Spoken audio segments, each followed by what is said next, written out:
Magandang umaga, madlang tao. For today's video nga ay magluluto tayo ng kakainin nila. At dahil ngayon madaming kanin yung natira kagabi, at naisipan kong gumawa na lang ng sinangag. Kaya nag-chop na ako dyan ng bawang.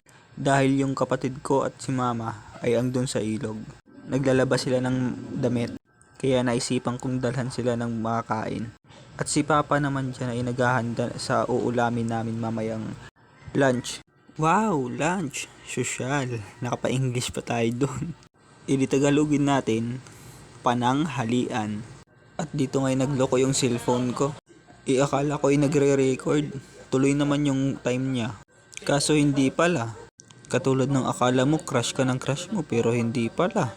Kaya ito, napakita ko sa inyo, inagay ko na lang sa Tupperware. Yang hipong pala si Papa palang nagluto. At pinantay ko na lang yung paglalagay ng sinangag sa Tupperware. Ang niluto ko pala dyan una yung tuyo.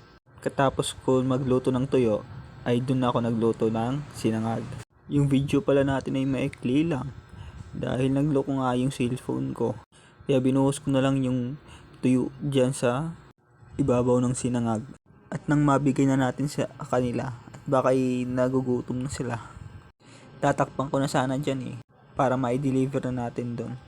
Kaya napansin ko parang hindi presentable, kaya inayos ko muna. Pinantay-pantay ko. Sabay bahala na. Basta makaver na lang yung sinangag. Di talaga ako expert sa mga plating yung mga presentable niyan.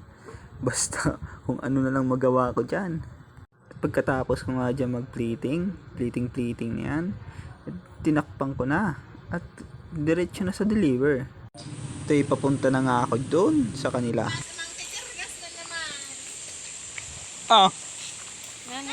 Snackan!